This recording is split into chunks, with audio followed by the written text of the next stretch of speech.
Il faut vraiment s'imaginer la scène. On est dans une salle de projection, plongée dans le noir absolu, en plein cœur de Los Angeles. Oui, avec tous les gros bonnets de l'industrie, j'imagine. Exactement, ouais. On a des cadres de studio, des agents, des avocats hollywoodiens affalés sur des fauteuils en cuir. Et au milieu de tout ce beau monde, il y a une actrice qui découvre soudainement, sur un écran géant, qu'on l'a complètement piégée en utilisant une vague promesse technique sur l'éclairage. C'est le moment de la fameuse gifle, c'est ça. C'est ça.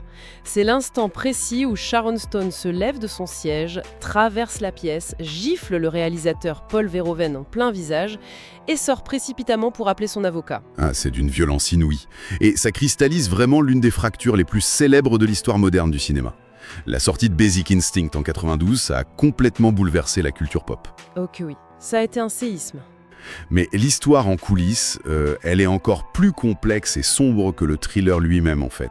Et pour cette exploration, aujourd'hui, nos sources s'appuient sur des archives assez incroyables. On a de la matière, c'est clair. Ouais, on a un croisement d'articles de presse de l'époque, des analyses très techniques de directeurs de la photographie, et surtout les mémoires autobiographiques de l'actrice, The Beauty of Living Twice.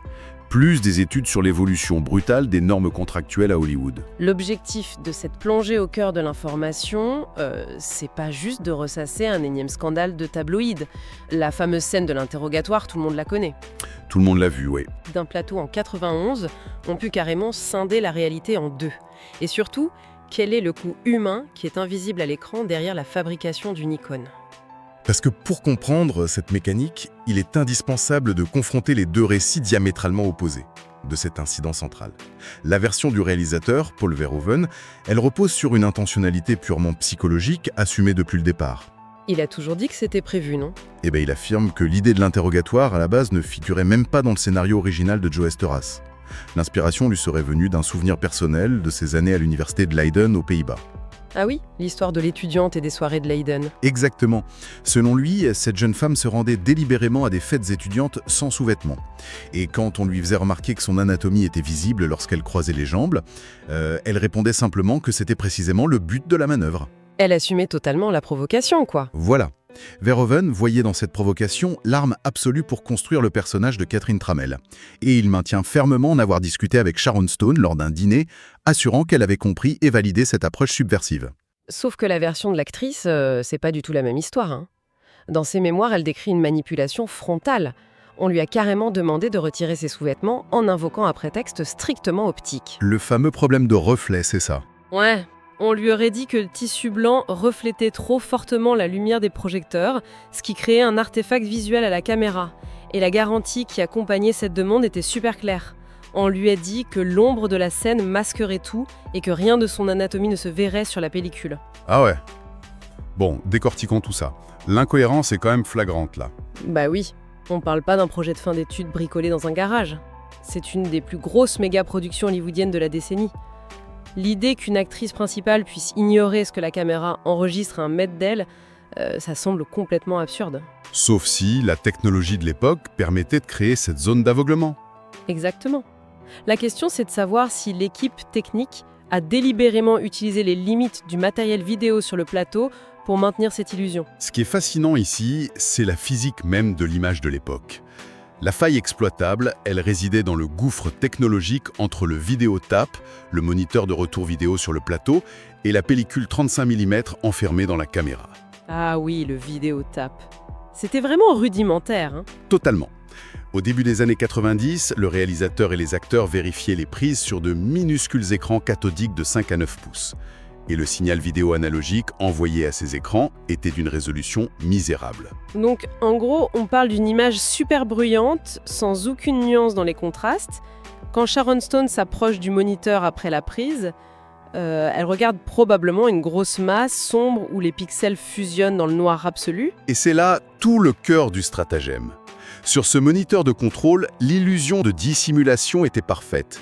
Elle voyait une zone d'ombre protectrice, ce qui corroborait la promesse initiale de l'équipe. Donc elle se disait que c'était bon, qu'on ne voyait rien. Exactement. La tromperie ne réside pas dans ce que l'écran montrait, mais dans ce qu'il était incapable d'afficher. La pellicule chimique 35 mm, par contre, c'est une merveille de sensibilité photométrique. Elle possède une latitude d'exposition immense. Elle capte la moindre petite lumière en fait. Voilà, elle est capable de capter les infimes variations de lumière là où la vidéo ne voit que du noir. La caméra ne filmait pas la version floue du moniteur, elle enregistrait une vérité en très haute définition. Une vérité latente quoi. Totalement invisible jusqu'au développement en laboratoire et à la projection finale. Ce décalage technologique explique vraiment comment le secret a pu tenir pendant des mois. C'est le piège parfait. Mais l'excuse du tissu blanc qui reflète la lumière, elle s'effondre complètement quand on analyse le niveau d'obsession technique de Verhoeven et de son directeur de la photographie, Yann Debon. Ah oui, c'était pas des amateurs. Loin de là. Ce n'étaient pas des techniciens qui se laissaient déborder par des reflets parasites. Franchement, s'ils avaient vraiment voulu éliminer un reflet blanc sans exposer l'actrice, ils auraient juste pu utiliser un sous-vêtement de couleur chair. C'est clair. La maîtrise lumineuse de l'équipe technique rend la thèse de l'accident ou de la contrainte technique très difficile à soutenir. L'analyse de la cinématographie de Basic Instinct démontre un niveau de contrôle maniaque de la lumière. C'est fou à quel point ils maîtrisaient tout. Il suffit de se pencher sur la conception de la célèbre scène de la discothèque. Pour cette séquence précise, tournée dans une église aménagée sur le plateau numéro 6 des studios Warner, leur ambition était d'isoler psychologiquement les acteurs principaux au milieu d'une foule frénétique de 400 figurants. Et pour y parvenir, ils n'ont pas simplement ajusté quelques spots de lumière. Nos sources indiquent qu'ils ont commandé la fabrication d'une machine d'éclairage sur mesure, le Robotic Light Grid, ou RLG. Un monstre technique. Un vrai monstre d'ingénierie conçu par le coordinateur des effets spéciaux John Frazier. Et ça a coûté entre 50 000 et 75 000 $. C'est un investissement colossal pour une seule scène. Ce système hydraulique massif était suspendu au plafond et équipé de 70 projecteurs au tungstène à faisceaux très étroits. Et tout ça était motorisé et synchronisé par ordinateur. 70 projecteurs motorisés, c'est dingue. Le but, c'était de projeter des éclats de lumière précis à la milliseconde près sur les visages des acteurs pendant qu'ils dansaient, sans éblouir ni l'objectif de la caméra, ni le reste de la pièce. C'est là que ça devient vraiment intéressant, parce que cette débauche d'ingénierie trahit leur véritable capacité. Si un duo de cinéastes est capable de chorégraphier 70 faisceaux motorisés au millimètre près pour caresser le visage de leurs acteurs dans la pénombre, Ouais, l'excuse du reflet tient plus du tout. c'est impensable qu'ils n'aient pas pu gérer l'éclairage de la salle d'interrogatoire. La conclusion logique, c'est que l'angle mort du moniteur vidéo n'était pas une coïncidence malheureuse, c'était l'outil d'un passage en force. Et pour imposer ce genre de passage en force, il faut un déséquilibre hiérarchique massif sur le plateau. Et l'architecture de ce pouvoir était d'une brutalité mathématique.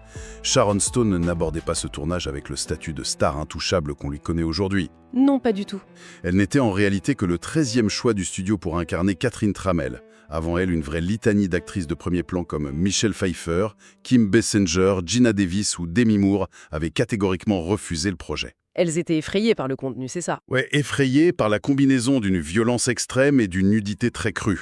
Donc sa présence relevait presque du dernier recours pour la production. Elle était un peu la variable d'ajustement. Et ce statut s'est traduit financièrement par un gouffre abyssal. Michael Douglas, fort de son statut de superstar oscarisé, a négocié un salaire de 14 millions de dollars. 14 millions en 91, c'est énorme. Il estimait porter l'intégralité du risque commercial du film sur ses épaules. Il argumentait que le manque de notoriété de sa partenaire l'obligeait à endosser toute la pression du box-office. De son côté, Sharon Stone, elle n'a perçu que 500 000 $. Et cet écart salarial, c'est que la traduction chiffrée d'une vulnérabilité omniprésente. Sur le plateau de tournage, cette dynamique s'est mue en une pression psychologique implacable. Elle a beaucoup souffert sur ce plateau. Énormément. Les mémoires de l'actrice rapportent que Verhoeven avait pris l'habitude de l'appeler Karen tout au long du tournage. Un stratagème d'infériorisation sournois conçu pour effacer son identité et lui rappeler quotidiennement qu'elle restait interchangeable, un simple rouage dans sa machine. Incarner une manipulatrice narcissique et meurtrière tout en subissant soi-même un effacement d'identité, ça a provoqué des courts-circuits psychologiques graves. On l'imagine bien, oui. La pression de livrer une performance aussi sombre dans un tel climat d'insécurité l'a poussée vers des épisodes de somnambulisme sévères. Le récit de ses réveils nocturnes est effrayant. Elle se retrouvait parfois assise et tout habillée au volant de sa voiture, garée dans le garage de sa maison. Ça illustre un état d'épuisement mental vraiment critique. Sans compter les malaises physiques purs. comme lorsqu'elle a failli perdre connaissance sous la demande incessante de violence et d'hémoglobine lors du tournage du Meurtre au pic à glace. Ils ont même dû lui donner de l'oxygène. C'est toute la dualité vertigineuse de l'œuvre. À l'écran, le personnage de Catherine Tramell désamorce totalement le regard masculin dominant. Elle prend complètement le dessus. Dans la scène de l'interrogatoire, la nudité n'est pas filmée comme une vulnérabilité, mais comme l'arme de destruction massive d'une femme qui prend le pouvoir intellectuel sur une pièce remplie d'enquêteurs désemparés. Ouais, c'est un renversement total. Pourtant, la création de cette image de puissance absolue reposait sur la soumission de l'artiste à un complexe patriarcal qui dictait unilatéralement les termes de la réalité. Et cette dépossession amène inévitablement à la confrontation dans la salle de projection dont on parlait au début. Après la gifle, son avocat, le redoutable Marty Singer, lui expose ses options légales. Et la situation contractuelle est en réalité très claire. La Screen Actors Guild, la SAG, imposait déjà des directives précises concernant le consentement anatomique. Oui, on ne pouvait pas faire n'importe quoi. Filmer le corps d'une actrice de cette manière, sans accord contractuel préalable et spécifique à l'angle de prise de vue, ça constituait une violation majeure de ces règles. Juridiquement, elle tenait vraiment le destin de la production entre ses mains. Une simple injonction déposée par la SAG aurait suffi à paralyser la distribution mondiale d'un film qui avait coûté des dizaines de millions de dollars. Choix que de plier et de procéder à l'ablation de la scène au montage. La capacité de destruction mutuelle était réelle. L'énigme, c'est de comprendre pourquoi elle n'a pas appuyé sur ce bouton de destruction. Pourquoi laisser cette séquence, arrachée par la tromperie, devenir son image de marque publique ? C'est la grande question. Selon ses propres réflexions rétrospectives dans son livre, la décision s'est ancrée dans une objectivité artistique presque clinique. Elle s'est extirpée du ressentiment personnel pour observer l'œuvre à travers le prisme de la narration. Et la conclusion à laquelle elle a abouti, c'est que cette fraction de seconde incarnait la quintessence sociopathique de Catherine Tramell. Si l'on relie ça à la vue d'ensemble, il y a aussi une mécanique de loyauté professionnelle complexe à l'œuvre. Bien qu'il l'ait traité rudement sur le plateau, Paul Verhoeven avait été l'unique force de persuasion face à un studio qui refusait de lui confier le rôle. Et s'était battue pour elle, c'est vrai. En validant la scène, elle assumait pleinement la nature transgressive de l'œuvre, qui allait propulser sa carrière. Néanmoins, l'histoire du cinéma prouve que la coercition n'est pas du tout le passage obligé pour capturer une intensité viscérale. Le contre-exemple parfait se trouve 3 ans plus tard, en 1995, sur le plateau de Casino de Martin Scorsese, incarné Ginger McKenna. Ça exigeait un niveau de douleur physique impressionnant. Ah oui, c'était un tournage exténuant. Elle devait évoluer avec une robe recouverte de broderies pesant plus de 20 kilos, ce qui lui infligeait des souffrances lombaires chroniques. Et elle accumulait des ecchymoses lors des scènes de violence conjugale chorégraphiées. La différence fondamentale, elle réside dans l'approche de la direction d'acteur. Scorsese, il bâtissait l'intensité sur la confiance, pas sur la désorientation ou la manipulation. C'est tellement plus sain. L'anecdote de la scène de la cabine téléphonique est révélatrice. Pour l'aider à traverser l'effondrement nerveux de son personnage, le réalisateur n'hésitait pas à s'asseoir sur le sol, hors du champ de la caméra, pour tenir physiquement la main de son actrice pendant les prises. C'est incroyable de voir un tel contraste de méthode. Ça démontre qu'un plateau peut rester un espace de profonde sécurité émotionnelle, tout en produisant un art d'une noirceur absolue. Une approche qui lui vaudra d'ailleurs sa seule nomination aux Oscars, on le rappelle. Et l'industrie a fini par tirer les leçons de ces affrontements passés.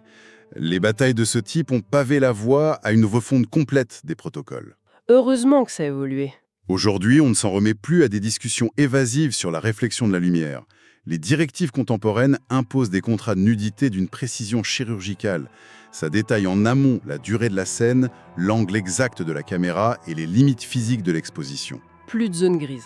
Et la présence obligatoire de coordinateurs d'intimité verrouille vraiment les zones d'incertitude entre le moniteur du réalisateur et la salle de montage. Mais ces protections, elles arrivent des décennies trop tard pour l'héritage de Basic Instinct. Professionnellement, le compromis de l'actrice s'est avéré redoutablement efficace. C'est indéniable. En 1992, le film a pulvérisé les attentes en engrangeant plus de 353 millions de dollars de recettes mondiales. Il a même redéfini le paysage des blockbusters en dominant des franchises d'action surpuissantes comme L'Arme Fatale 3. L'image a fonctionné au-delà de toute espérance commerciale. Mais le revers de la médaille est terrible. Alors qu'est-ce que tout ça signifie ? Le problème, c'est l'onde de choc de ce raz-de-marée culturel dans la sphère privée. Ce triomphe s'est métamorphosé en un fardeau dévastateur des années plus tard. L'étiquette de sexe symbole, construite par l'audace de cette fameuse scène, s'est transformée en pièce à conviction. C'est la partie la plus tragique de l'histoire. En 2004, lors du procès les posant à son ex-mari Phil Bronstein pour la garde de leur fils adoptif, Rowan, l'ironie tragique du système a pris une ampleur terrifiante. Le summum de cette intrusion judiciaire, ça s'est produit lorsque le magistrat chargé de l'affaire a interrogé l'enfant directement. Il lui a demandé s'il était conscient que sa mère faisait, je cite, des films sexuels. Poser une question pareille à un enfant, c'est ouf. La morale publique a utilisé l'œuvre de fiction pour instruire le procès de la mère de famille. Les conséquences de cette procédure ont abouti à la perte de la garde principale de son enfant. Et le choc émotionnel et le stress chronique généré par cette dislocation familiale ont été si virulents qu'ils ont provoqué des arythmies cardiaques majeures. Elle a nécessité une prise en charge urgente à la clinique Mayo. C'est un désastre personnel total. Le double standard observé ici relève d'une hypocrisie systémique hallucinante. Reprenons l'exemple de Michael Douglas. L'acteur participe aux mêmes séquences explicites, il incarne un policier aux méthodes violentes naviguant dans un érotisme brutal. Et pourtant, ses capacités parentales n'ont jamais été remises en question. Jamais. Elles n'ont jamais fait l'objet d'une enquête judiciaire basée sur la filmographie de son personnage. Le système consomme goulûment la transgression féminine, s'enrichit de son audace, puis utilise cette même audace pour frapper l'artiste d'indignité morale dans la sphère civile. C'est une contradiction fascinante de la société du spectacle. L'œuvre a été encensée, achetée et disséquée par des millions de spectateurs, précisément pour le danger qu'elle véhiculait. Tout le monde voulait la voir. Cependant, l'incapacité de dissocier la création de la créatrice a permis de punir l'individu pour la performance même qui avait été extorquée techniquement sur le plateau. Cette exploration modifie inévitablement notre perception des monuments de la culture pop. L'histoire a commencé par une banale bravade d'étudiantes européennes captée par un esprit provocateur. Et elle s'est poursuivie par l'exploitation des limitations de la vidéo analogique. Le tout facilité par une asymétrie de pouvoir écrasante entre un réalisateur maître des horloges et une actrice sous-payée luttant pour sa survie professionnelle. Exactement. Et cette même séquence, maintenue au nom d'une intégrité narrative implacable, a simultanément redéfini un genre cinématographique entier et fracturé une vie de famille. L'anatomie de cette fraction de seconde révèle que derrière chaque image, considérée comme emblématique, se cache souvent un écosystème complexe de contrats, de manipulations et de sacrifices. L'information prend tout son sens lorsqu'elle dissipe la mythologie. L'image projetée à 24 images par seconde ne raconte jamais qu'une vérité de surface, celle que l'objectif a bien voulu enregistrer. L'envers du décor est toujours plus sombre. Mais l'observation de cet engouement mondial soulève une réflexion finale qui mérite vraiment d'être méditée par tous ceux qui écoutent. Une question de complicité, non ? Tout à fait. Si cette fameuse salle d'interrogatoire a exercé une telle fascination pendant plus de 30 ans, n'est-ce pas fondamentalement parce qu'elle tendait un miroir au voyeurisme collectif ? Le public a acheté des millions de billets pour observer cette transgression en se plaçant littéralement dans la position des policiers de la scène. Et ce même public s'est ensuite érigé en juge implacable des années plus tard. Voilà.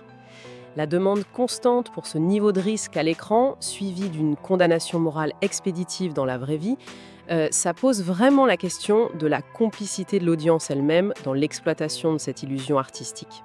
Et c'est là-dessus qu'on va se quitter. À bientôt pour une nouvelle plongée.